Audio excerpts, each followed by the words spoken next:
Leak lagi. Semoga gak bosan ya. Kalau di Bali ciri-ciri orang yang mampu menjadi leak tidak semua orang tahu dan mampu membedakannya. Jangan-jangan setiap orang yang berwajah serem dikatakan bisa ngeleak. Bagaimana wajah-wajah orang bisa ngeleak? Ganteng atau cantik? Ciri-ciri orang bisa ngeleak berwajah cinging. Dalam prakteknya di masyarakat ciri-ciri pangeleakan bersumber dari perilaku manusia, yang disebut dengan balian pangiwa dan balian panengen. Balian penengen adalah balian yang tujuannya untuk mengobati orang yang sakit sehingga menjadi sembuh.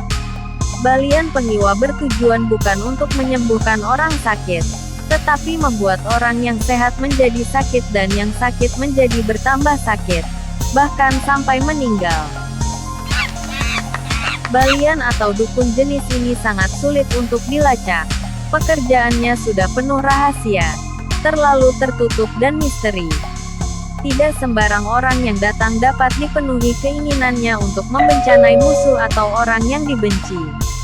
Jadi dukun atau balian inilah yang melakukan berbagai cara untuk membuat korbannya sakit dengan mempelajari ilmu pengeliakan, desti, pepasangan, sasirep, bebahi dan lainnya. Pengeliakan adalah sosok tubuh manusia yang tampak seperti buta atau binatang. Desti adalah suatu kekuatan gaib yang dapat menyebabkan seseorang menjadi sakit. Biasanya mempergunakan benda-benda yang berasal dari orang yang akan dibencanai yang akan dikenai penyakit.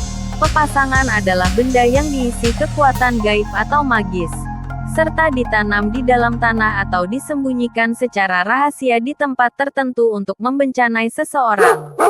Benda tersebut dapat berupa tulang, taring binatang, gigi binatang, daun lontar yang telah dirajah, rambut kain yang telah diisi tulisan dan lainnya. Bebay atau bebahi adalah penyakit yang dibuat dari raga janin dan kandapat. 4 saudara yang dapat dikirim masuk ke dalam tubuh seseorang yang ingin membencanai sehingga jatuh sakit. Yang terdapat dalam lontar aji pengeliakan milik Gria Sangket Karangasem. Salinan dan terjemahan Inyoman Neraka. Lontar tersebut skala garis besarnya menguraikan tentang Pasuryan Pangiwa. Segala ilmu pengeliakan dapat dicapai dengan terlebih dahulu memusatkan pikiran, beryoga. Geni Sambawana, atau disebut juga Pangiwasari. Ini pengeleakan yang paling utama. Cambra Berak. Ini sangat sakti, karena bersumber dari sebagian kecil Hyang Aji Saraswati sebagai batasannya. Rabut Sapetik. Ini dapat digunakan membuat orang menjadi gagu semua yang bersuara. Maduri Reges. Ini merupakan leak campuran dari beberapa agama. Guna Makassar, guna Jawa, guna Bali, guna leak putih dari Mekah. Pangiwa utama Ningdadi, supaya menjadi buta dengan yang membuat bulu kuduk merinding. Rerajahan ring papetek sabuk untuk membersihkan diri. Artinya tidak semua pangiwa itu negatif. Panugrahan Pangiwa. Memohon panugrahan kepada Yang Nini Batari Gangga, untuk menghidupkan pendiwa yang ada di tengah mata. Tata cara pengiwa untuk orang perempuan. Untuk menggabungkan agar Betara Brahma, Wisnu dan Iswara berkumpul menjadi Batara Kala, agar kesaktiannya tidak terkalahkan. Pengeliakan Uwik, agar menjadi buta baliga. Pangiwa Swanda, ini adalah ratunya Pangiwa. Brahma Maya Murti, agar nampak seperti Hyang Brahma Murti. Bertangan 8.000 berbadan 9.000, berkaki 1.000 alaksa tangan. Memajang, dan memakai anting-anting bintang di langit. Ni calon narang, dapat berubah wujud sampai 1.000 kali. Kata Geni Sudamala, tanpa penjelasan. Jadi seperti apa yang diuraikan di atas, ternyata tidak ada ciri khusus yang menyatakan tentang pengeliakan. Karena ini bersifat rahasia dan harus dirahasiakan. Tetapi untuk mengetahui, secara samar-samar dapat dipahami melalui cerita Bali kuno tentang I Dongding, yang mencairkan balian baik dan balian jahat.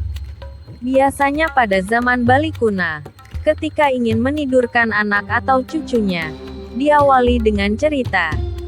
Ceritanya seperti di bawah ini. I Dongding adalah anak pertamanya Men Dongding. I Dongding yang sudah berumur 10 tahun. Dan ketika itu ibunya sedang hamil tua. Ayahnya adalah seorang petani. Ketika ayahnya sedang bekerja di sawah, maka ibu Dongding perutnya mendadak sakit. Maka dipanggillah anaknya, yang bernama I Dongding. Dongding Dongding, Mai Jamalu, kesini sebentar. Maka datanglah I Dongding dekat ibunya. Ibunya berkata, perut ibu sedang sakit, tolong carikan ibu balian untuk membantu kelahiran. Cari balian yang rumahnya beratap ijuk adalah balian baik. Dan jangan cari balian yang rumahnya beratap alang-alang, dia adalah balian jahat. Sebab balian tersebut rumahnya berdampingan. Jangan sampai salah ya nak, demikian ibunya menyuruh.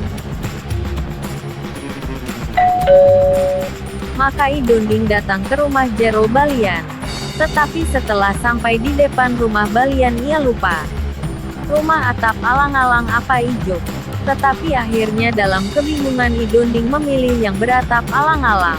Kemudian I Dongding mengetuk pintu, sambil berkata, Jero Balian, Jero Balian, Jero Balian. Jero Balian menyapa, nyentuh kau. Siapa itu memanggil-manggil? Tiang cucun dadonge I Dongding. Ketika melihat wajah nenek renta tua, yang berwajah cinging, berpakaian poleng hitam putih kumal. I Dongding merasa dirinya salah mencari balian, dan bulu kuduknya meriding. Men ken cening tumben ngali dadong mai. Kenapa kamu tumben kesini? Demikian kata Jero Balian nenek renta tersebut. Kemudian I Dongding menjelaskan. Dadong orahina nulungin mementiange sedeng beling gede. Dadong disuruh membantu melahirkan ibu saya. Ya, kalau begitu di mana rumahmu? Di situ di dekat Balai Banjar. 3 rumah ke utara. Nenek tidak tahu jalannya.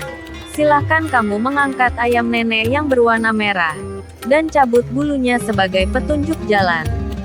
Mari simak artikel terkait. Menyadari datangnya kematian. Poleng-poleng Bali. Bimbinglah dari kematian. Buddha Arta adalah mistik Hindu. Pengengen magis dan sisi kanan. Ringkas cerita. Setelah sampai di rumah dan kebetulan juga bapaknya sudah datang dari sawah. Maka I Dongding mengatakan sudah mencari balian yang rumahnya beratap alang-alang.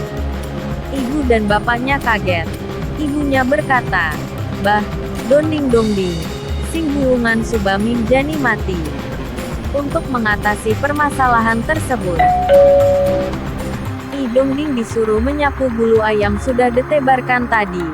Setelah itu mereka membagi tugas. Ibunya I Dongding bersembunyi di bawah ketungan, tempat menumbuk padi. Ayah dan I Dongding bersembunyi di Menten, Balu Utara, kemudian di pintu dapur dipasang talenan, tempat memotong daging, dan di gebeh, tempat air, ditaruh ular. Kemudian dengan jalan yang tersiok-siok akhirnya ia datang ke rumahnya Dongding, dan memanggil-manggil tidak ada yang menjawab. Akhirnya dia duduk di atas ketungan, sambil mencari kutu di rambutnya. Setiap kutu yang diperoleh dipencet dan bersuara, klepit. Kemudian ibu Dongding duduk di bawah ketungan. Dia tertawa. Akhirnya dia ketahuan oleh Jero Balian yang cinging. Ye, memen Dongding dini mengkep. Mai tulungin melahirkan. Hai. Ibu Dongding di sini ngumpet. Mari aku tolong untuk melahirkan. Ibu Dongding dengan rasa takut. Akhirnya keluar dari tempat persembunyian. Dengan sigap Jero Balian. Dengan rambut gimbal yang tak terurus membantu melahirkan. Begitu lahir bayi yang dikandung. Langsung digendong dan dibelai-belai sambil tertawa. Tanpa berkata panjang lebar akhirnya anak dan ibunya Dongding dimakan bersama satu persatu. Dan sisa tulangnya dibiarkan di samping ketungan. Karena perut yang kenyang. Kemudian dia ke dapur mencari air. Baru dibuka pintunya. Kepalanya dibentur oleh talenan. Kemudian baru dibuka tempat airnya. Dia dipatuk oleh ular. Akhirnya Jero Balian meninggal karena dipatuk ular. Kemudian Idongding dan bapaknya keluar dari Balemeten sambil membawa celurit dan alu. Ketika itu mereka berdua melihat seekor anjing datang dari timur laut sambil melangkahi tulang belulang ibu dan anak yang baru lahir tersebut. Akhirnya mereka dapat hidup kembali seperti sedia kala. Dari cerita di atas dapat dilihat ciri-ciri orang yang mempelajari ilmu pengeliakan adalah berpakaian kumal. Artinya pakaiannya jarang dicuci dalam keseharian hidupnya. Berwajah cinging. Artinya suka mengganggu atau ajiwegik. Rambut gimbal. Artinya jarang berkeramas. Menggunakan ayam merah bihing artinya memuja Dewa Brahma. Dalam ajaran yang disebarkan melalui emosional yang sering disebut Dewi Durga. Bersuara klipit. Artinya memiliki banyak kutu besar-besar. Akibat rambutnya tidak pernah dicuci. Pada umumnya pengeliakan adalah seperti di atas. Tapi tidak semua ciri-ciri ini tidak berlaku semua pengeliakan. Karena banyaknya jenis-jenis pengeliakan. Seperti disebutkan di atas bahwa Nikalonarang dapat berubah wujud sampai 1000 kali. Artinya paling tidak ada 1000 ciri. Dan setiap perubahan minimal ada 5 ciri.